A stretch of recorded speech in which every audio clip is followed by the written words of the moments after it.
নমস্কার, সবাইকে স্বাগত জানাচ্ছি এখনকার অনুষ্ঠান করোনা সতর্কতা। এবং করোনা সতর্কতা নিয়ে আমরা লাগাতার অনুষ্ঠান করছি এবং লেটেস্ট নিউজগুলো আপনাদের সামনে তুলে ধরার চেষ্টা করছি। কি আমাদের করণীয় আর কি করণীয় নয় সেগুলো নিয়ে আমরা এই অনুষ্ঠানে আলোচনা করে থাকি। আমাদের বিশিষ্ট চিকিৎসক আমাদের সঙ্গে থাকেন এবং তাদের পরামর্শ মতোই আমরা এগোচ্ছি। সবার আগে আপনাদের বলে দিই যে ধীরে ধীরে সামগ্রিকভাবে আক্রান্তের সংখ্যা কমছে এমনই খবর আসছে। যেমন দেশে আক্রান্তের সংখ্যা এখন একদিনে আক্রান্তের সংখ্যা দাঁড়িয়েছে ৪৫,২০৯। একদিনে মৃতের সংখ্যা হয়েছে ৫০,৫০১। আর মোট আক্রান্তের সংখ্যা বেড়ে হয়েছে ৯০,৯৫,৮০৭। মোট মৃতের সংখ্যা ১,৩৩,২২৭। বিশেষ করে বলবো যে লেটেস্ট নিউজের মধ্যেই আমরা থাকার চেষ্টা করব। সাম্প্রতিকতম অনেক খবরই আমাদের করোনা ভাইরাসকে কেন্দ্র করে আসছে আমাদের সামনে, এবং হুয়ের তরফ থেকেও হুয়ের মাধ্যম দিয়েও আমাদের কাছে খবর এসছে। হুয়ের প্রধান গতকাল বলেছেন যে অতিমারিকে রোখার জন্য যে প্রতিষেধক সেটাই কিন্তু যথেষ্ট নয়। তো এরকম একাধিক প্রশ্ন থাকছে। তো আমাদের সঙ্গে রয়েছেন একেবারেই আমাদের পরামর্শ দেওয়ার জন্য ডক্টর অরিন্দম বিশ্বাস। অনেক স্বাগত জানাবো ডক্টর বিশ্বাসকে অনুষ্ঠানে আসার জন্য। আর ওনার সঙ্গে রয়েছেন আপনারা সরাসরি। আপনাদের যা জিজ্ঞাসা, আপনাদের যা প্রশ্ন রয়েছে ডেফিনেটলি আপনারা ফোন করবেন। আমাদের সরাসরি নাম্বার 9062206209 এবং 9051112792। এই দুটি সরাসরি কথা বলা ফোন নাম্বারে আপনারা ফোন করতে পারেন এবং ডক্টর বিশ্বাস রয়েছেন অবশ্যই আপনাদের প্রশ্নের উত্তর দেওয়ার জন্য। ডক্টর বিশ্বাস, আমি কিন্তু ইতিমধ্যেই শুরুতেই ইন্ট্রোডাকশন পিরিয়ডের মধ্যেই আমি বলে দিয়েছি যে হুয়ের প্রধান জানিয়েছেন যে অতিমারি রোখার জন্য প্রতিষেধক যথেষ্ট নয়।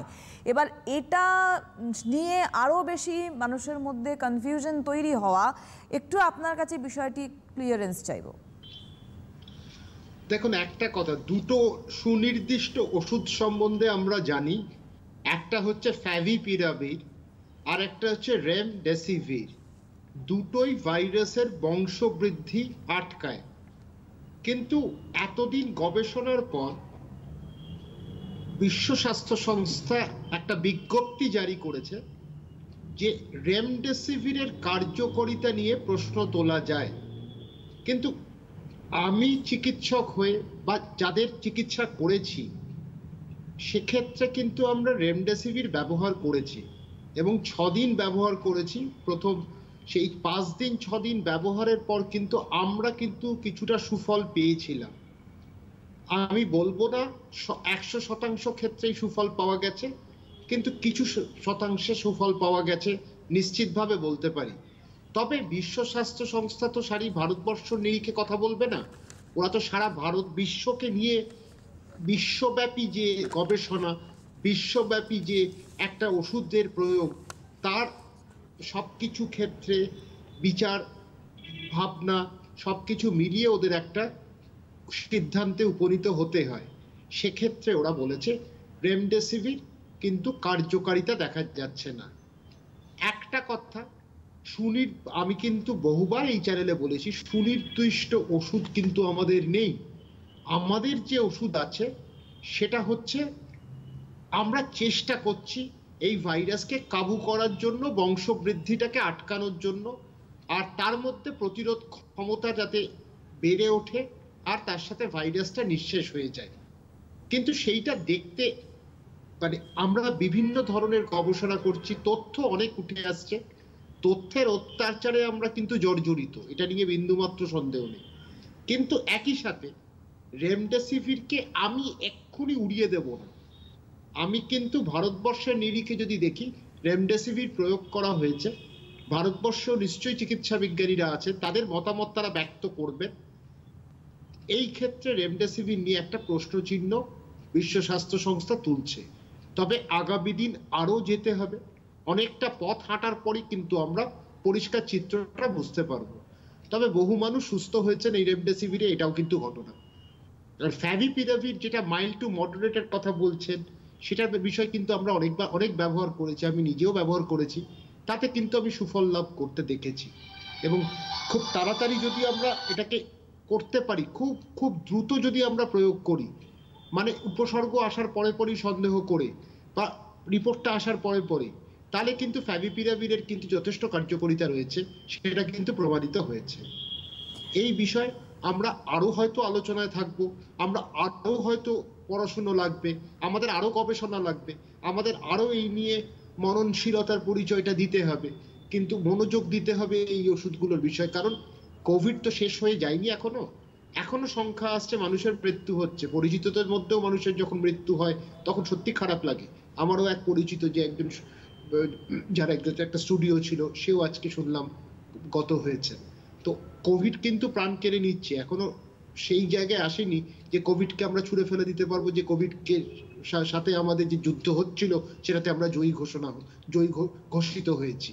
তো সেই ক্ষেত্রে পরীক্ষা নিরীক্ষা বিভিন্ন ওষুধের ক্ষেত্রে আমাদের চালাতে হবে। তার সাথে আমরা অপেক্ষায় আছি কবে একটা সফল ভ্যাকসিন আসবে, কবে সফল প্রতিষেধক আসবে এবং মানুষ নিশ্চিন্তে বেরোতে পারবেন, নিশ্চিন্তে আবার পুনরায় তাদের জায়গা নিতে পারবেন, খোলা হাওয়াতে আবার ঘুরে বেড়াতে পারবেন। সেই জায়গাগুলো, সেই সময়টার কিন্তু অপেক্ষায় আমরা আছি। সেই মহেন্দ্রক্ষণ কবে দেখবো সেটাই হচ্ছে প্রশ্ন। ডক্টর বিশ্বাস, একটা কথা আপনি বলছিলেন যে উপসর্গ দেখা মাত্রই টিকার মানে প্রয়োগ করা, যাতে আরও বেশি মাত্রায় বোঝা যায় যে কতটা তাড়াতাড়ি দ্রুততার সঙ্গে প্রতিষেধক কাজ করছে। কিন্তু প্রশ্নটা রয়ে যায় যারা অ্যাসিমটমেটিক, অর্থাৎ উপসর্গবিহীন যারা।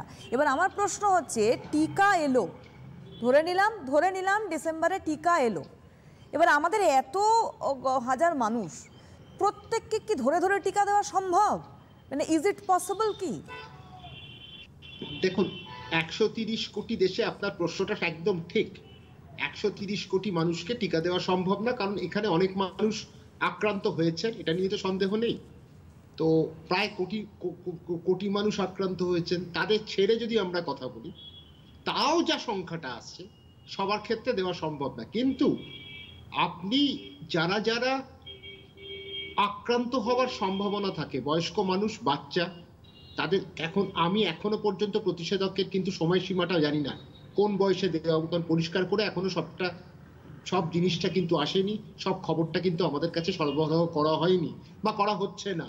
যাই হোক, কারণ এরকম হতে পারে, যখন একটা গবেষণা চলে তখন অনেক খবর একটু ধরে রাখতে হয়। তো সেই ক্ষেত্রে যে আজকে আমরা যে জায়গাটায় দাঁড়িয়ে আছি, সেই জায়গাটা একটা কথা বলা, যে যারা আক্রান্ত হতে পারে, চিকিৎসকরা হতে পারে, নার্স কর্মীরা হতে পারে, আর তার সাথে যারা প্রথম সারির যোদ্ধা, প্রথম সারিতে যারা দাঁড়িয়ে আছে, তারা কিন্তু আক্রান্ত হতে পারে।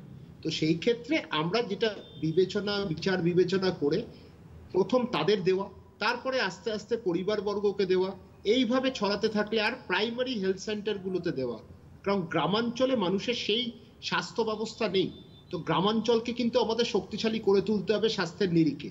তো সেই ক্ষেত্রে তাদের দিকে একটু খেয়াল রাখতে কিন্তু হবে, তাদেরকে ফেলে রাখলে হবে না, তাদের থেকে রোগটা ছড়িয়ে যেতে পারে। কারণ আমরা লোকাল ট্রেন খুলে দিয়েছি, তাদের অর্থ উপার্জন খুবই দরকার, কারণ সবারই অর্থ উপার্জন এখন দরকার, সবারই অবস্থা টালমাটাল, অর্থনৈতিক অবস্থা। সেই ক্ষেত্রে আমরা যদি দাঁড়িয়ে দেখি, তাদের জন্য আমাদের ভাবতে হবে, তাদের যেখানে বয়স্ক লোকরা আছে বাড়িতে, তাদের যদি আমরা প্রতিষেধক দিয়ে রোগটা আটকাতে পারি, বা যারা খুব এমন কাজ করছেন স্বাস্থ্যের খাতিরে বা রোগীদের নিয়ে, তাদের ক্ষেত্রেও কিন্তু আমাদের এই ভ্যাকসিনের কথা ভাবতে হবে, এই প্রতিষেধকের কথা ভাবতে হবে। ডক্টর বিশ্বাস, আমি 130 কোটির ভারতবাসী নিরিখে যদি আমি না যাই, আরো ছোট্ট পরিসরের মধ্যে দেখি, আমার পরিবার বা আপনার পরিবার বা আমাদের দর্শকদের মধ্যে অনেকেই রয়েছে, হয়তো 4 সদস্যের পরিবার, ধরে নিলাম 4 সদস্যের পরিবারের মধ্যে একজনকে টিকাকরণ করা হলো, বাকি 3 জন যদি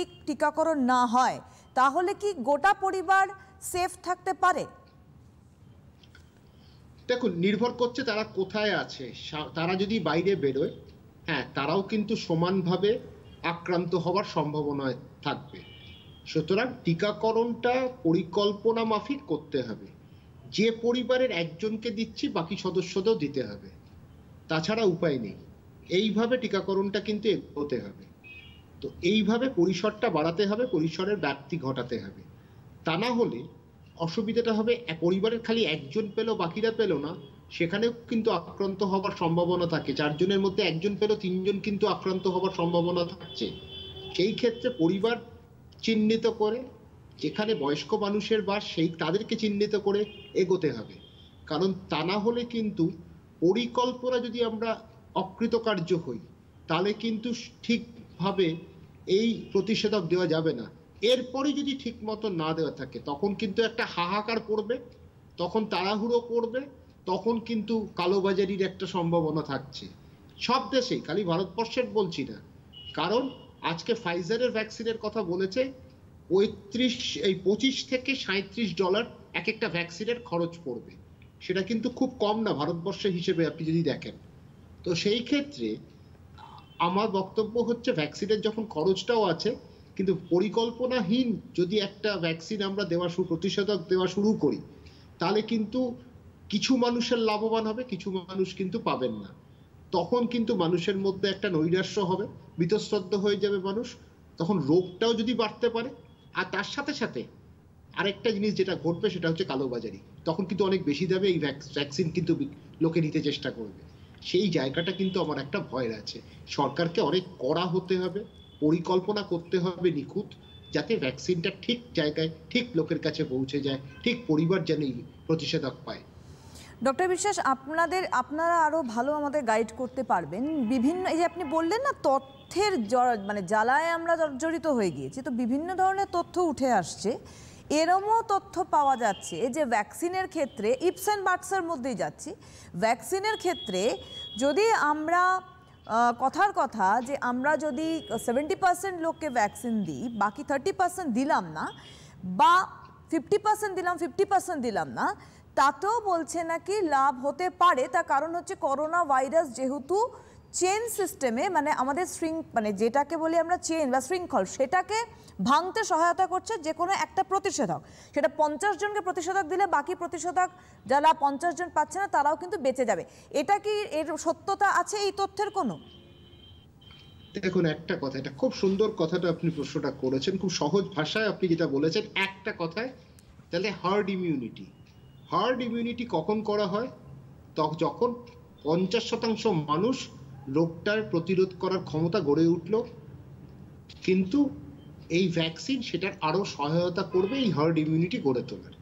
তবে এইমসের একটা তথ্য কিছুদিন আগে, যে ভ্যাকসিন আসার আগে তারা বলছে কিছু জায়গায় হার্ড ইমিউনিটি তৈরি হয়ে যাবে। হতে পারে, অস্বীকার করছি না, কারণ দিল্লিতে যেভাবে একটা তৃতীয় তরঙ্গ দেখছে, হতে পারে, সেটা আমি অস্বীকার করছি না। কিন্তু এমনি করে রোগাক্রান্ত হয়ে প্রতিরোধ করার ক্ষমতা ভারতবর্ষে হলে সেটা কিন্তু অসুবিধা, কারণ সেই অনুপাতে কিন্তু আমাদের ভেন্টিলেটর নেই, হাসপাতাল নেই, চিকিৎসা কেন্দ্র নেই, ডাক্তার নেই। সেই ক্ষেত্রে এই যে প্রতিষেধকের মারফতে যে হার্ড ইমিউনিটি গড়ে আমরা তুলতে পারছি, তাহলে নিশ্চয়ই আমরা লাভবান হব।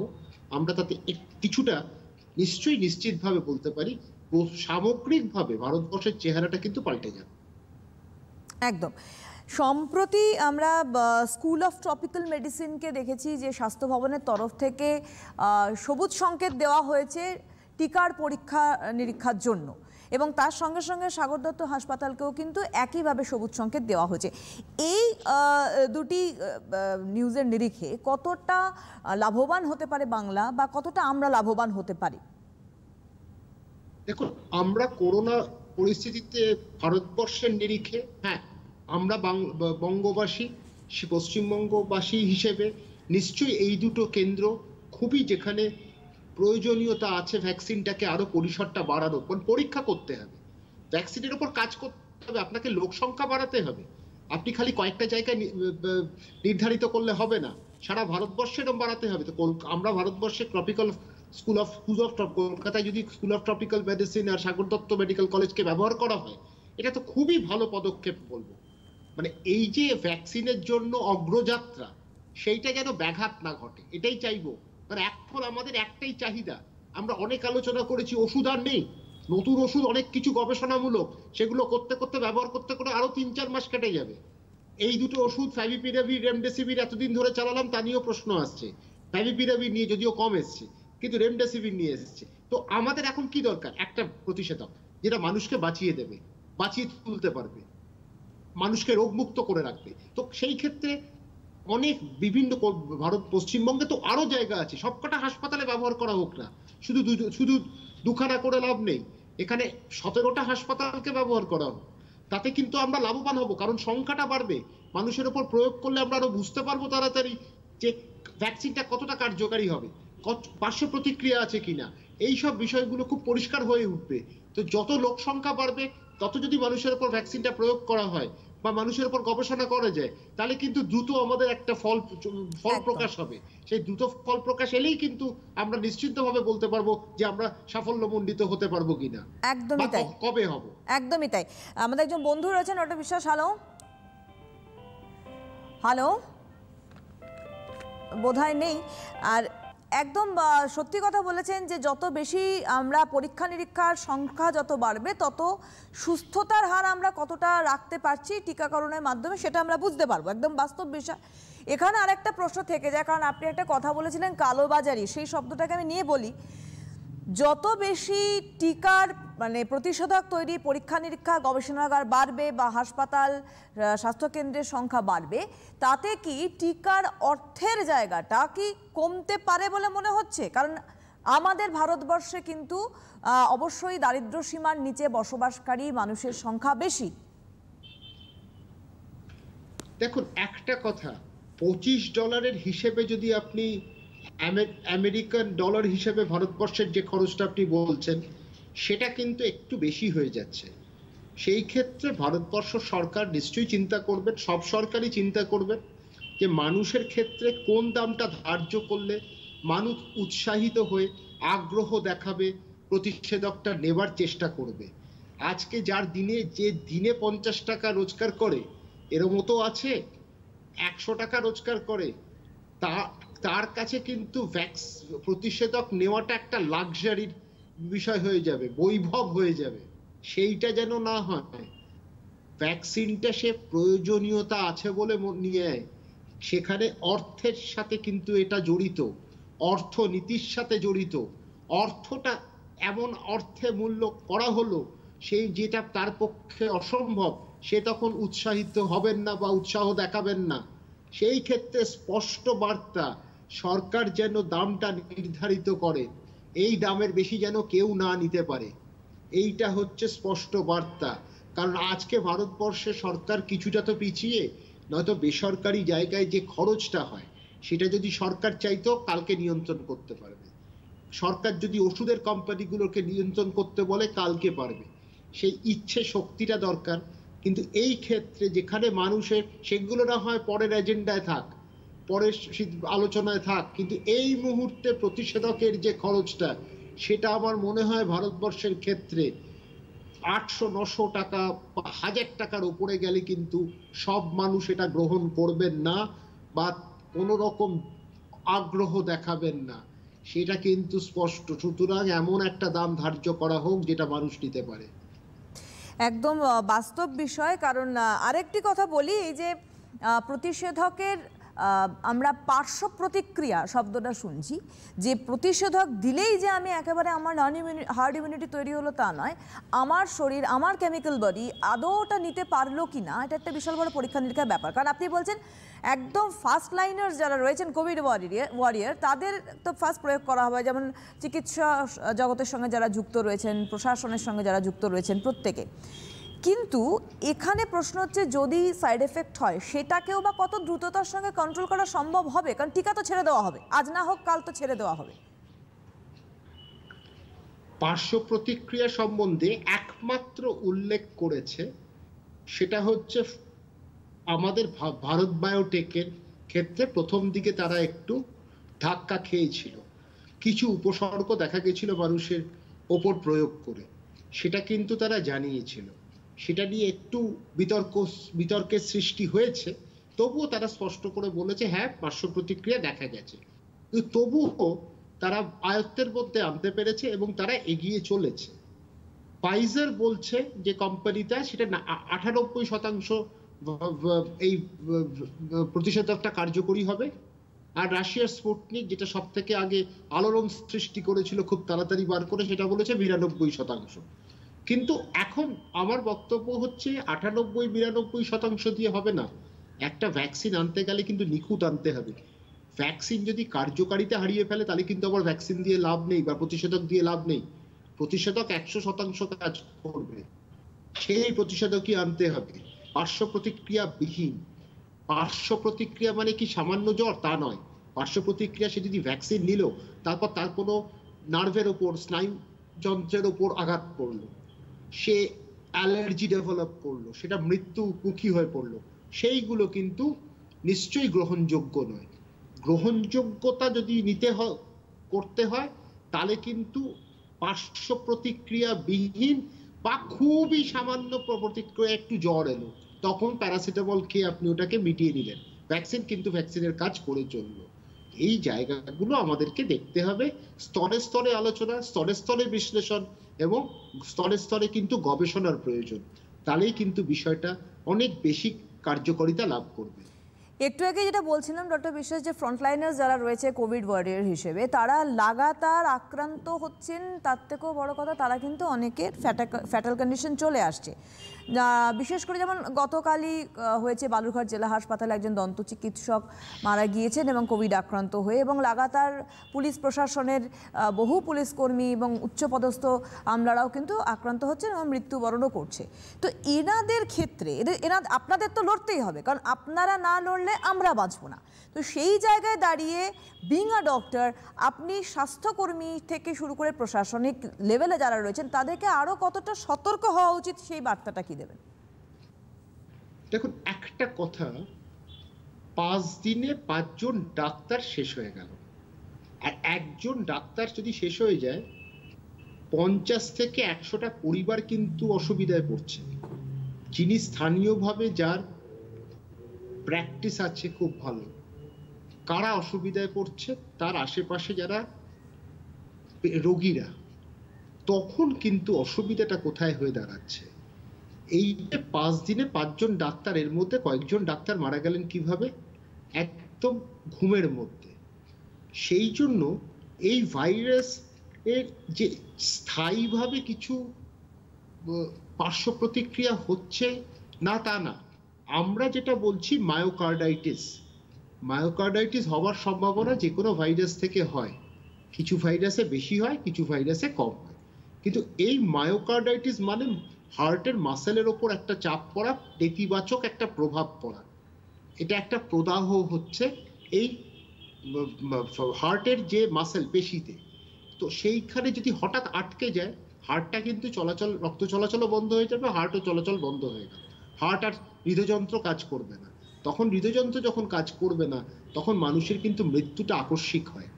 তো সেটা আমরা দেখতে পাচ্ছি, কিছু ক্ষেত্রে দেখতে পাচ্ছি স্ট্রোকের কথা, স্নায়ুযন্ত্রে আঘাত করছে। তারপর আজকে আর্থ্রাইটিস, দেখবেন এই রোগ থেকে মুক্ত হয়ে গেলেও তখনও কিন্তু গাঁটে গাঁটে ব্যথা হয়ে যাচ্ছে, প্রয়োজনে স্টেরয়েড দিতে হচ্ছে। তো এই জায়গাগুলো আমাদেরকে একটু বিবেচনা করতে হবে।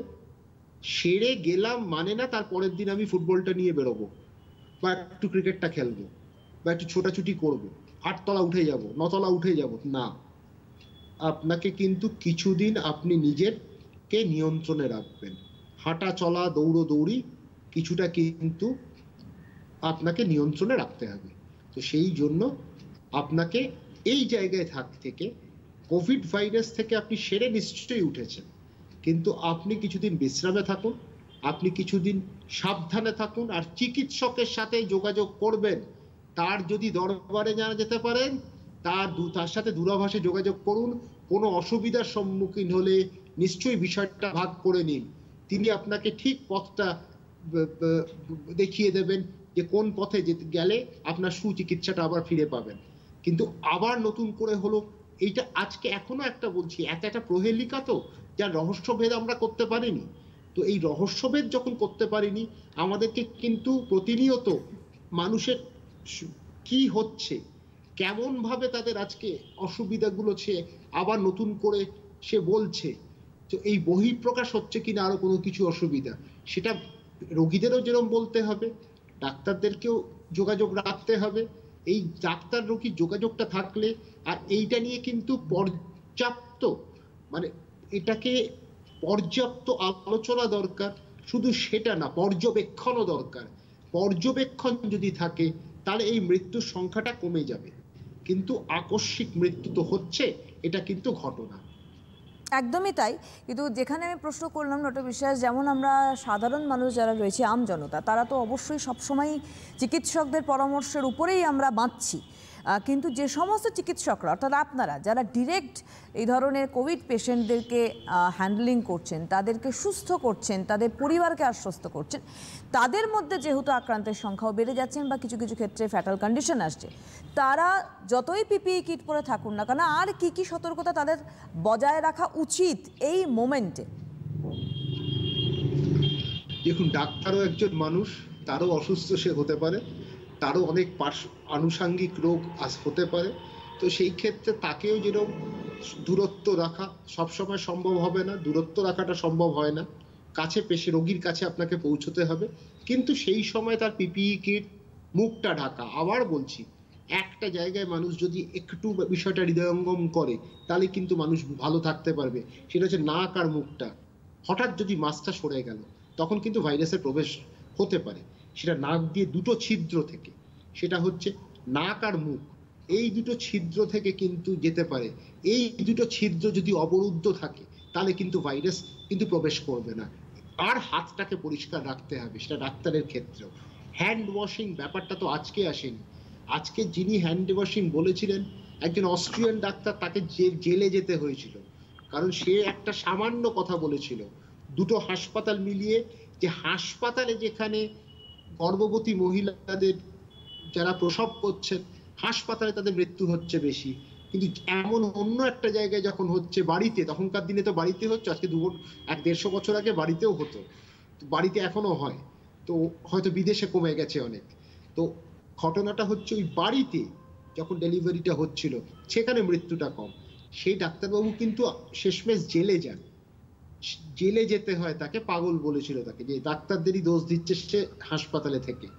কিন্তু পরবর্তীকালে প্রমাণ করলো স্যানিটাইজেশন, ইনস্ট্রুমেন্টটা প্রপার আছে কিনা, সেখানে কোনো জীবাণু আছে কিনা, তার থেকে কোনো, সেইখানে ডাক্তাররা যারা হাতটা পরিষ্কার করে ধোয়া, সেই জায়গা থেকে আমরা কিন্তু যত দিন যাচ্ছে, যত সময় গেছে, যত সমাজের বিবর্তন হয়েছে, তত শিখেছি, নতুনত্বটাকে আপন করে নিয়েছি। সে ডাক্তারদের ক্ষেত্রেও ডাক্তারদেরকেও সাবধানটুকু হতে হবে, তাহলেই তারাও ঠিক থাকবে। একদমই তাই। আপনাদের প্রত্যেককে বলি, আমরা তো ডিসকাশন চালিয়ে যাচ্ছি ডক্টর অরিন্দম বিশ্বাসের সঙ্গে। আপনাদের যদি কোনো প্রশ্ন থাকে, কেউ একজন ফোন করেও ছিলেন, আপনাদের প্রশ্ন থাকলে আপনারা সরাসরি এই মুহূর্তে ওনার সঙ্গে কথা বলতে ফোন করুন 9062206209 এবং 9051112792, এই দুটি নাম্বারে প্রশ্ন করতে পারেন। আমাদের বন্ধু রয়েছেন। হ্যালো হ্যালো হ্যালো, নমস্কার, কে বলছেন? নমস্কার, আমি কলোনিতে স্বপন মন্ডল বলি। আচ্ছা, বলুন। আমি 3 ইয়ার্সে মাস্ক ব্যবহার করি। ওটা সকালে বাঁধি, আমার কাজ থাকে 12টা-1টা পর্যন্ত। আবার কি ওটা কি বিকেল বেলা ফের ওইটা কি ব্যবহার করা যেতে পারে? মানে বিকাল থেকে সন্ধ্যে 9টা-10টা পর্যন্ত ডাক্তারবাবুর কাছে পড়ে। আপনি ধরুন, হ্যালো, আপনি ওয়েট করুন। ডক্টর বিশ্বাস শুনেছেন, উনি 3 ইয়ার্স মাস্ক। আর একবার একটু বলুন আপনার প্রশ্নটা স্বপন বাবু। হ্যালো, হ্যাঁ, আর একবার আপনার প্রশ্নটা রিপিট করুন। আমি সকালে ব্যবহার করি, মানে বিকেল বেলা ফের ব্যবহার মানে রেখে, মানে খাওয়া দাওয়া করে কি ফের ব্যবহার করা যাবে সন্ধ্যা 9টা পর্যন্ত? মাস্কের কথা বলছেন তো? মাস্ক, হ্যাঁ, মানে 5 লেয়ার মাস্কটা, 5 লেয়ার্স মাস্ক উনি ব্যবহার করছেন সকালে, পরে গ্যাপ দিয়ে ওটা রেখে দিয়ে কি উঠি আবার ব্যবহার করতে পারবেন কি? এটাই ওনার প্রশ্ন সম্ভবত। হ্যাঁ, কিন্তু ট্রাইলিয়ার মাস্ক যদি ব্যবহার একবার করে থাকেন, সেটা সকালবেলা যদি ব্যবহার করেন, তারপরে কিন্তু ট্রাইলিয়ার মাস্ক ফেলে দিতে হবে, ঠিক আছে? আর আরেকটা হচ্ছে লালা লেগে গেলে বা কোনো রকম সর্দি কাশি ঢুকে গেলে, যেখানে জলকণা প্রবেশ করলে কিন্তু ট্রাইলিয়ার মাস্ক বর্জন করতে হবে, এটা স্পষ্ট কথা, এটা নিয়ে কিন্তু কোনো সন্দেহ নেই। N95 আপনি ব্যবহার আবার করতে পারবেন শুকিয়ে নিয়ে, সেটাও ঠিক, কিন্তু ট্রাইলিয়ার মাস্ক যেন এমন জায়গায় উনি রাখেন, একটা নির্দিষ্ট স্থানে, সেটা যেন পরিচ্ছন্ন হয়। অপরিচ্ছন্ন মাস্ক কিন্তু আবার যদি উনি পরেন, সেখানে জীবাণু বা কোনো সংক্রমিত হবার একটা সম্ভাবনা থাকে। ট্রাইলেয়ার মাস্কের প্রসঙ্গে একটা কথা বলি, স্বপনবাবু আপনি তো উত্তর পেলেন, আপনি শুনতে থাকুন। সেটা হচ্ছে ট্রাইলেয়ার মাস্কে যারা ইউজ অ্যান্ড থ্রো করতে পারছে না, আপনি যেমন বললে একটা নির্দিষ্ট স্থানে রাখার কথা, তো সেই হয়তো কেউ রাতের বেলা বাড়ি ফিরছে, তো সেই জায়গায় তখন সে রোদও পাচ্ছে না, তো কোনো একটা জায়গায় এমনি ধরুন কোনো একটা পার্টিকুলার জায়গায় সে রেখে দিল, সারাটা রাত থাকলো, তাতে কি জার্ম কিল হতে পারে যেহেতু রোদ থাকছে না? ট্রাইলিয়ার মাস্ক ফেলে দিতে হবে, সকালবেলা ব্যবহার করে রাত্রির বেলা এসে ফেলে দিতে হবে। আচ্ছা, কাজ শেষ হয়ে গেলে আর ব্যবহার করা যাবে না।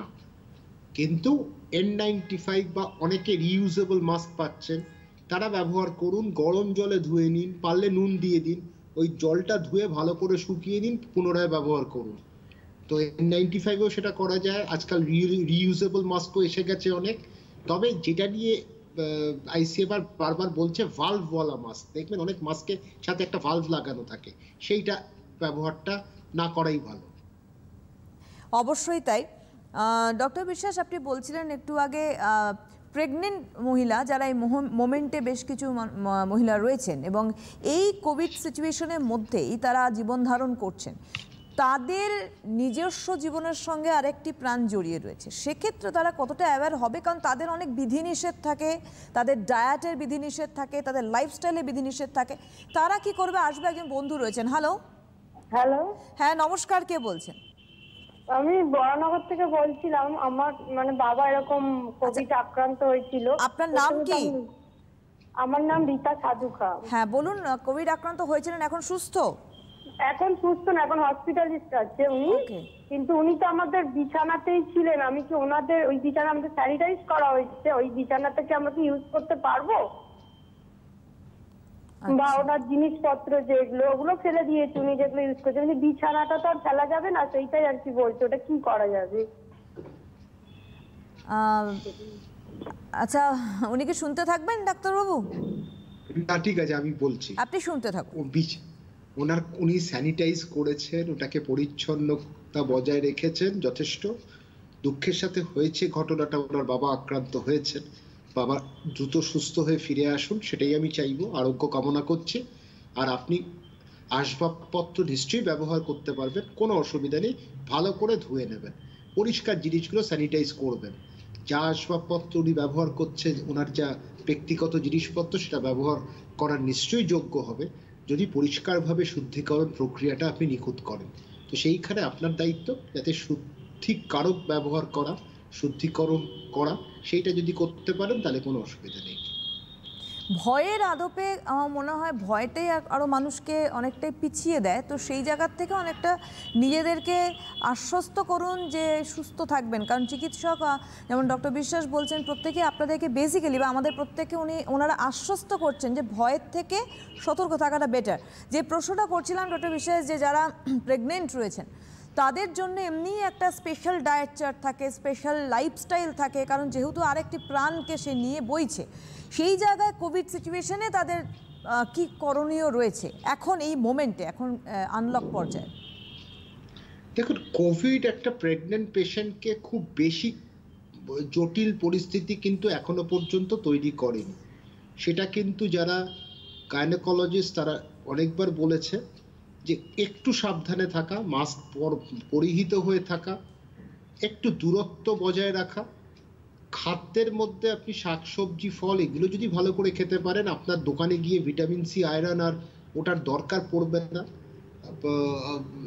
ভিটামিন ডি এইসব খাদ্যের মধ্যে আপনি পেয়ে যাচ্ছেন সব কিছু। খাদ্য তালিকাটা কিন্তু ভালো করে তৈরি করা, যাতে আপনার শরীরটা শক্তিশালী হয়, প্রতিরোধ ক্ষমতাটা শক্তিশালী হয়, তার সাথে আপনি এই 9 মাস 7 দিন যে প্রাণটাকে বয়ে বেড়াচ্ছেন, সেইটাও যেন সুনিশ্চিতভাবে সুরক্ষিত থাকে। তো এই সুরক্ষাটা দেখার দায়িত্ব আপনার আর বাড়ির পরিজনদের। সেই যেন খুব বেশি বাইরে লোকজনের সাথে যাতায়াত মিশে না ফেলে, কোনো জনসমক্ষে না আসে, কিন্তু বাড়ির মধ্যেই সে হাঁটাচলা করুক, একেবারে একটা জায়গায় বসে না যায়। সেই জায়গাগুলো যদি কেউ দেখে, আমার মনে হয় এই জায়গাগুলো নজরদারি করলে প্রেগনেন্ট পেশেন্ট যারা গর্ভবতী মহিলা, তাদের ক্ষেত্রে কিন্তু কোনো অসুবিধা সৃষ্টি হবে না। একদম। হ্যালো। হ্যালো, নমস্কার, কে বলছেন? হ্যাঁ, আমি দক্ষিণেশ্বর থেকে রূপালী ঘোষ বলছি। আচ্ছা বলুন। হ্যাঁ, বলছি ম্যাডাম, আমি ডাক্তারের সাথে একটু কথা বলতে চাই। উনি আছেন, বলুন আপনি প্রশ্ন রাখুন। আমি বলছি যে কিছুদিন আগে আমার হয়েছিল, হ্যাঁ, মানে একদিনে আমি প্যারাসিটামল খেয়েছিলাম, মানে মাঝরাত থেকে 2টো থেকে মানে জ্বরটা এসেছিল, তো প্যারাসিটামল খেয়েছি, আর মানে কোনো খাইনি আর কি, কি বলে আপনার, মানে ওর সাথে যে এটা খেতে হয় সেটা খাইনি। 3 দিন খেয়েছিলাম, তো জ্বরটা সেরে গেছিল, কিন্তু গা হাত পা ব্যথা এবং বেশ কয়েকদিন মানে কোনো খাবারে কোনো স্বাদ পাচ্ছিলাম না। হ্যাঁ, এখন আমি সব ঠিকঠাক হয়ে গেছে। এইটা কেন হয়? এটা কি করোনার কোনো সিমটম? আচ্ছা, এরকম হলে আমরা কি করব সেটাই ডাক্তারের কাছে একটু জানতে চাই। আপনি শুনতে থাকুন। এখন আপনার কিছু করণীয় নেই, আপনি সুস্থ হয়ে গেছেন, আপনি নিশ্চিন্তে থাকুন। কিন্তু যে নিদানগুলো আমরা দিচ্ছি বা স্বাস্থ্য বিধান আপনি টেলিফোন কাউকে করলেই পাচ্ছেন কোনো একজনের গুরু গম্ভীর গলায়, তো সেই জায়গাগুলো আপনাকে কিন্তু নিশ্চিতভাবে করতে হবে যে আপনি সুরক্ষা বিধি মানবেন। কিন্তু একটা কথা খুব স্পষ্ট, কার কোভিড হয়েছে আর কার কোভিড হয়নি আমরা কিন্তু জোরের সাথে বলতে পারবো না। এটা কিন্তু ঘটনা, মানে with a certain degree of conviction, যেটা বলে যে আমরা কিন্তু জোরের সাথে বলতে পারবো না যে আপনার হয়নি, আপনার হয়েছে। সেই জন্য পরীক্ষাটা করে নেওয়ার কথা বলবো যখনই ছোটখাটো উপসর্গ থাকবে। সেই জন্যই, কারণ উপসর্গবিহীন মানুষ আছে যারা রোগটা ছড়িয়ে দিচ্ছে, সেই জায়গাটা আমাদের ভয়। তো সেই ক্ষেত্রে ওনার ক্ষেত্রে উনি এখন ভালো আছেন, ওনার আর কোনো অতিরিক্ত পরীক্ষার দরকার নেই। তবে হ্যাঁ, একই সাথে একটা কথা বলি, ডেঙ্গিও হচ্ছে, ম্যালেরিয়াও হচ্ছে। সেই ক্ষেত্রে আপনারা কিন্তু কোভিড ভেবে ব্যাপারটাকে কিন্তু মানে খালি কোভিড পরীক্ষা করালাম আর অন্যগুলো করাবো না, সেইটা যেন না হয়। বা অন্য পরীক্ষা করালাম, কোভিডটা ভয় করালাম না, যদি ওটা ধনাত্মক ফল এসে যায়। এই কারণে আপনি কিন্তু চিকিৎসকের কথায় যদি পরীক্ষা উনি করতে বলেন, এটা কিন্তু মানে কোনো নির্দ্বিধায় আপনি পরীক্ষাটা করাবেন। পরীক্ষা ছাড়া কিন্তু আমরা বুঝতে পারবো না। একদম। হ্যালো, হ্যাঁ বলুন। হ্যাঁ, কে বলছেন? আপনি বলবেন। আচ্ছা, আমি বসিরহাট থেকে বলছি, প্রশান্ত দত্ত। আচ্ছা বলুন, কি প্রশ্ন আছে আপনার? হ্যাঁ, আমি বসিরহাট থেকে প্রশান্ত কুমার দত্ত বলছি। বলুন দাদা, কি প্রশ্ন আছে আপনার? হ্যাঁ, আমার কোভিড হয়েছিল, আমি কোভিড টিভির ভলিউম কমিয়ে দিন। আমার কোভিড হয়েছিল, হ্যাঁ, টেস্ট করেছি 5 তারিখে। দাদা আপনি কোয়েশ্চেনটা রাখুন, টিভির ভলিউম কমিয়ে ফোনে শুনুন। হ্যাঁ, আমার কোভিড হয়েছিল 5/11-তে। হ্যাঁ, হ্যালো, আপনি বলুন, শুনতে পাচ্ছি, বলে যান। আমার কোভিড হয়েছিল 5/11-তে। আমি কোভিড টেস্ট করিয়েছি, 6 তারিখে রিপোর্ট এসছে আমার কোভিড পজিটিভ হয়েছে। হ্যাঁ, তারপর আমি টেলিমেডিসিনে ফোন করে আমি সেখান থেকে ওষুধ খেয়েছি। আজ 22 তারিখ, আমি সম্পূর্ণ সুস্থ আছি। এখন আমার প্রশ্ন হচ্ছে, আমাকে স্বাস্থ্য দপ্তর থেকে ফোন করে জানানো হয়েছিল যে আপনি আর সেকেন্ড টাইম আর কোভিড টেস্ট করাতে হবে না। 14 দিন পরে আপনি যদি ভালো থাকেন, কোনো উপসর্গ না থাকে, তাহলে আপনি জানবেন আপনি সুস্থ হয়ে গেছেন। আরো 7 দিন আপনি বাড়িতে থাকবেন, তারপর বাইরে বেরোতে পারবেন। এখন আমার ডাক্তারের কাছে প্রশ্ন যে আমি কি ওই কোভিড আরেকবার টেস্ট করে নেগেটিভ হয়েছে কিনা দেখে জেনে নেবো, সেইটা একটা প্রশ্ন। আর একটা হচ্ছে, আমি যে সমস্ত বিছানায় থাকছি, সে সমস্ত জামা কাপড়, মশারি বা যে সমস্ত পোশাক পরিচ্ছদ করছি, সেইগুলি কিভাবে স্যানিটাইজ করবো, ঘরটাকে, রুমটাকে কিভাবে স্যানিটাইজ করবো, এইটা একটু দুটো ডাক্তারের কাছে প্রশ্ন। ঠিক আছে, আপনি শুনতে থাকুন। এইটা নিয়ে আমাদের বহু ডাক্তার, আমি নিজে শুনেছি, আলোচনা করেছে। অনেক সপ্তাহ অবধি পরীক্ষার ফলটা কিন্তু ধনাত্মক থাকতে পারে, যা পজিটিভ থাকতে পারে। কারণ ভাইরাসের যে রেমন্যান্টসগুলো, ভাইরাস মরে যাওয়ার পরেও তার যে কিছু শরীরের বাকি অংশগুলো পড়ে থাকতে পারে, সেটা লালারসের মধ্যে আসতে পারে। আরটিপিসিআর মেশিন সেটাকে বলবে পজিটিভ। আরটিপিসিআর মেশিন কখনো জীবিত আর মৃত ভাইরাসের নির্ধারণ করতে পারে না। তারা খালি বলবে ভাইরাসের এই পরিকাঠামোটা অংশে দেখা যাচ্ছে, সেই জন্য একটা ধনাত্মক ফল দেখা যায়, পজিটিভ ফল দেখা যায়। যিনি ফোন করেছেন তাকে বলবো ওনারও হয়তো কয়েক সপ্তাহ বাদে আবার পজিটিভই দেখা যাবে, তখন উনি আরো বেশি নৈরাশ্যে চলে যাবেন, বিষণ্ণ হয়ে যাবেন। দরকার নেই। যেটা স্বাস্থ্য দপ্তর বলেছেন ঠিক বলেছেন, যে 10 দিন অবধি বা 14 দিন অবধি যে সংক্রমণের সময়টা থাকে সেটা অনেকটা ক্ষীণ হয়ে যায় 14 দিনের পরে। কিছু ক্ষেত্রে পুনরায় সংক্রমণ হচ্ছে, এটা অস্বীকার করার নেই, তবে খুবই অল্প সংখ্যায়। আরেকটা কথা, আপনার যদি মনে হয় যে আপনি আরেকবার করিয়ে নেবেন, করিয়ে নিতে পারেন, কিন্তু যদি আমাকে বলেন যে স্বাস্থ্য দপ্তরের যা নির্দেশিকা আছে, তাহলে 14 দিনের পর যদি আপনার কোনো নতুন করে উপসর্গ না আসে, আপনি যদি ভালো থাকেন, তাহলে পরীক্ষার দরকার নেই, দরকার নেই, দরকার নেই। আরেকটা হচ্ছে, অনেকে কাজের জায়গায় যায়, সেইখানে ব্যক্তিগত একটা সিদ্ধান্ত যে আমি যদি নেগেটিভ হয়ে গেলাম, তাহলে আমার বাকি কলিগরাও খুব নিশ্চিন্তে থাকতে পারবেন। যাই বলে থাকি, যতই আমরা বাণী দিয়ে থাকি, একটা মানুষের মধ্যে সন্দেহ থেকে যায়, এইটা উতরাতে অনেকটা সময় লাগবে। যে আমাদের মানসিকতার উত্তরণ হতে কিন্তু সময় লাগবে। আর দ্বিতীয়ত হচ্ছে ওনার প্রশ্ন, ওনার আবার বিছানা আসবাবপত্র, হ্যাঁ, আপনি যদি ভালো মতন এটা পরিষ্কার করে নিতে পারেন, পরিচ্ছন্নতার বজায় রাখতে পারেন, তাহলে নিশ্চয়ই আপনি পুনরায় ব্যবহার করুন। এটা নিশ্চয়ই করতে পারবেন। আপনার নিশ্চয়ই প্রদীপিসির বর্মি বাক্স নেই আপনার কাছে এত ভয় পাওয়ার। যা আসবাবপত্র আছে সেই সব ব্যবহার আপনি করতে পারেন পরিষ্কার করে। আর আরেকটি প্রশ্ন আমি করি ডক্টর বিশ্বাস, সেটা হচ্ছে যে নতুন করে এই, যদিও সেটা বাইরের দেশের ক্ষেত্রে আমরা দেখছি যে নতুন করে লকডাউন স্টার্ট করা হচ্ছে যাতে আবারও এই চেইনটাকে ব্রেক করা যায়।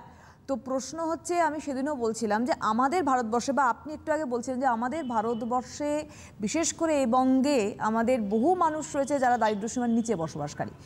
তো এখানে আবার লকডাউন স্টার্ট হলে তো আরও সমস্যা। সেই জায়গাটি আদৌ শুরু হওয়া উচিত, না যেমনটি চলছে চলুক, শুধু আমরা সতর্ক হলেই হবে? দেখুন, ভারতবর্ষ যেভাবে সুস্থতার হার বাড়ছে, সংক্রমণের হার কমছে, একটা ইতিবাচক ফল তো আমরা পেয়েছি, অস্বীকার তো করার নেই। অনেক আলোচনা হতে পারে লকডাউন নিয়ে, লকডাউনে কিন্তু আমরা একটা ইতিবাচক ফল পেয়েছি। কিন্তু এখন তো আমাদের অর্থ উপার্জন করতে হবে। নিরন্ন হয়ে মানুষ থাকবে, সেইটা তো বাস্তবসম্মত নয়। সুতরাং স্বপ্নবিলাসী হয়ে লাভ নেই। বিদেশে যা করতে পারে ভারতবর্ষ এখন সেটা পারে না। সুতরাং লকডাউনের প্রশ্ন আমি কিন্তু এখন উড়িয়ে দেবো, এই মুহূর্তে লকডাউনের প্রশ্ন না। তারপর হচ্ছে বিভিন্ন জায়গায়, বিহারে নির্বাচন হয়েছে, পশ্চিমবঙ্গে নির্বাচন আসছে, সেখানে রাজনৈতিক নেতাদের একটা কাছে অনুরোধ যে তারা যেন জনসমাগমটা প্রশ্রয় না দেন। মানে আমার বক্তব্য রাজনৈতিক মিছিল বা রাজনৈতিক বক্তব্য থাকুক না, সেটা ভার্চুয়ালের মধ্যে আমরা সবাই শুনবো, আনন্দের সহিত শুনবো, মানে আগ্রহের সাথে শুনবো, কিন্তু বেশি যেখানে ভিড় হবে সেখানে আমরা কিন্তু মানুষকে বিপদের মধ্যে ফেলে দিচ্ছি। সেই জায়গাটা যেন না হয়। আমরা আরেকবার লকডাউন কিন্তু করতে পারি না। আমাদের যে অর্থনৈতিক ক্ষতি হয়েছে, আরো বেশি ক্ষতি হতে পারে। সেই জায়গাটা কিন্তু আমাদের ভেবে চিনতে দেখতে হবে। অনেকে ভারতবর্ষে দারিদ্র সীমার নিচে আছে, কে এত খরচ করতে পারবে একটা ফ্যাভিপিরাভির কেনার? আমাকে বলুন তো, 34 টাকা করে একটা ট্যাবলেট কে পারবে? কেউ পারবে না, অত সহজ নয়। তো সেই ক্ষেত্রে আমার বক্তব্যটা হচ্ছে, আমরা নিজেরা সুরক্ষিত থাকি, আমরা দূরত্ব বজায় রাখি, আমরা একজনের আরেকজনের ঘাড়ে না পড়ে যাই, আমরা একটু মেনে চলি দূরত্বটাকে। আর আবার বলছি, দুটো ছিদ্র আপনারা অবরুদ্ধ করে রাখুন, নাক আর মুখ। আমার বক্তব্য, এই দুটো ছিদ্রকে যদি অবরুদ্ধ করে রাখেন ঠিক মতো, আপনার কিন্তু এই রোগাক্রান্ত আপনি হবেন না, সংক্রমণ ঢুকবে না, ভাইরাস প্রবেশ করবে না। এইটুকু সাবধানতার বাণী নিয়ে যদি আমরা এগোতে পারি, আমরা নিশ্চয়ই ভালো থাকবো। আর আরেকটা লকডাউনের ভয় আমাদের যেন, মানে ভয় যেন না আসে, মানে জুজু আমরা দেখছি মাঝে মাঝে, সেইটা যেন আর না আসে, আর লকডাউন যেন না আসে। একদমই তাই। এবং ঠিক যেমনটি আপনি বললেন যে আমাদের রাজনৈতিক ব্যক্তিত্ব যারা রয়েছেন যে কোনো ক্ষেত্রে, তারা যেমন অ্যাওয়্যার হবেন, অ্যাজ ওয়েল এজ আমাদেরও অ্যাওয়্যার হতে হবে। কারণ নির্বাচনে ভোটাধিকার দিতে গিয়েও আমরা অনেক সময় কিন্তু অত্যাধিক পরিমাণে ঘেঁষাঘেঁষি করি। যেহেতু সিচুয়েশন এখন সেন্সিটিভ, সেই জায়গায় আমাদেরও অ্যাওয়্যার হতে হবে। আমাদের বন্ধু আছেন কিনা একবার দেখবো। হ্যালো, হ্যাঁ নমস্কার, কে বলছেন? আমার নাম দেবাশিস কর। কোথা থেকে বলছেন দাদা? হ্যাঁ বলুন। কোথা থেকে বলছেন? আপনি কোথা থেকে বলছেন? আমি কথাটা শুনতে পাচ্ছি না। হ্যাঁ, আপনি কোথা থেকে বলছেন? ও আচ্ছা, আমি ওই বিবেকানন্দ রোড, মানিকতলার কাছে। আচ্ছা বলুন, কি প্রশ্ন আছে? প্রশ্ন হচ্ছে আমার, থ্যাংক ইউ ভেরি মাচ, আপনাদের যে অনুষ্ঠানটা খুব ভালো হচ্ছে, অনেক কষ্টে লাইন পেয়েছি। ডাক্তারবাবু খুব ক্লিয়ারলি বলছেন, উনি প্রথম থেকেই খুব পরিষ্কার করে কথা বলছেন। আমার প্রশ্নটা হচ্ছে যে আমার 13-14 তারিখ নাগাদ শুধু স্মেল চলে যায়। তো আমাকে ডাক্তারবাবু তখন বলেন 2-3 দিন বাদে আপনি আমাকে একটু টেস্ট করান। টেস্ট করে পজিটিভ আসে, ওই মাত্রাটা আরটিপিসিআর এর একটা রিপোর্ট থাকে তলায় 27.8 to 28.74 এরকম ধরনের আসে। তো তখন আমাকে বলা হয় যে আপনার খুব মাইল্ড হয়েছে, শুধু গন্ধ চলে গেছে। সিটি স্ক্যানও করানো হয় তারপরে। তো সিটি স্ক্যান করানোর পরে আলটিমেটলি ওরা বলে যে আপনার কোনো চেস্টে ইনফেকশন নেই। জিজ্ঞেস করে আমি স্মোকার কিনা, বা বলে হ্যাঁ আমি স্মোকার, কিন্তু এখন আমি কমিয়ে দিয়েছিলাম। বলে আপনি বাড়িতে, আমি এখন আছি। এখন প্রশ্ন হচ্ছে আজকে 14 তারিখে ধরা পড়ার আগে 2-3 দিন আগে আমার কোনো ইনফেকশন মানে কোনো নেই, কোনো টায়ার্ডনেস চাই, একটু টায়ার্ডনেস, কিন্তু গত 14 তারিখ থেকে আমি বাড়িতেই আছি এবং থাকবো আশা করছি, আরো 7 দিন মতো থাকবো। তো এখন প্রশ্ন হচ্ছে যে আমার তো কোনো কিছুই নেই, কিন্তু আমি বুঝবো কি করে যে আমি ভালো হয়ে গেছি কি ভালো হয়নি? কখন বুঝবো গিয়ে সেটা? জাস্ট ওই 14 days time from which date I should count those days আর কি। এইটা আমি একটু, যদি উনি আমাকে একটু ক্ল্যারিফাই করে দেন। ওনার বোঝানোর এটা খুব ভালো। I am very happy. I am 58 year old guy। আমি একটা উচ্চ পদে সরকারি কর্মচারী, উচ্চ পদেই আসীন আছি মোটামুটি। তো আমাকে অফিস জয়েন করতে হবে, কিন্তু আমি ঠিক এখনো ভরসা পাচ্ছি না। Thank you so much. আপনি শুনতে থাকুন, বলছেন ডক্টর বিশ্বাস। দেখুন, এইখানে একটা প্রশ্ন টাইম আছে ডক্টর বিশ্বাস, ছোটর মধ্যে বলতে হবে। হ্যাঁ, আমি খুব তাড়াতাড়ি বলে দিচ্ছি যে ওনার চিন্তার কিছু নেই। উনি ওনার হিসেবটা করতে হবে যেদিন থেকে ওনার পজিটিভ এসে, যখন কোনো উপসর্গ ছিল না, যেই দিন থেকে রিপোর্টটা এসছে তার 14 দিন একদম উনি নিশ্চিন্তে থাকুন। তবে অফিসের ব্যাপার আছে, উনি যদি মনে করেন উনি পুনরায় আরেকবার পরীক্ষা করে নিক 14 দিন বাদে, সেই 14 দিনটা উনি হিসেব করবেন যেদিন ওনার পরীক্ষাটার ফলটা এসেছিল। যখন উপসর্গ কিছু ছিল না, আমি বলতে পারবো না কবে থেকে এটা হচ্ছে। উপসর্গ থাকতে বলতে পারবো উপসর্গ শুরু 10 দিন বা 14 দিন থেকে, সেটা বলতে পারছি না। তো সেই ক্ষেত্রে ওনাকে বলবো উনি সুস্থ পুরোপুরি হয়ে যাবেন, খেয়াল রাখবেন। আর একটা ওনার ক্ষেত্রে 58 years old, একটা ইকোকার্ডিওগ্রাম করে নিতে বলবো আর 14 দিন বাদে। মানে যেহেতু আপনি নিজে বলছেন কোনো সিমটম ছিল না, তার জন্যই ডক্টর বিশ্বাস বলছেন যে ঠিক এক্স্যাক্ট তো ধরা যাচ্ছে না। আপনি তো টেস্টটা করেছেন 14th November, তো সেই অ্যাসপেক্টে আপনি 14 দিন হিসাব করছেন। কিন্তু যেটা উনি বলছেন যে আপনি এর আগের থেকে এফেক্টেড থাকতে পারেন, কারণ তার আগে কোনো কিছু ছিল না। তো একটুখানি ইকোকার্ডিওগ্রাম করে নিন, এবং অবশ্যই আবারও বলবো প্রত্যেকের ক্ষেত্রে ডাক্তারি পরামর্শ নেওয়াটা অত্যন্ত জরুরি আমাদের সুস্থ জীবনযাপনের জন্য। ডক্টর বিশ্বাসকে অনেক অনেক ধন্যবাদ আমাদের এত গাইডলাইন্স দেওয়ার জন্য। সঙ্গে আমাদের অবশ্যই আগামী দিনে আপনাকে পাবো, তার জন্য আপনাকে আগাম স্বাগত জানিয়ে রাখলাম। আর ধন্যবাদ আপনাদের জানাবো, সবসময় সতর্ক থাকুন, ভালো থাকুন, নমস্কার।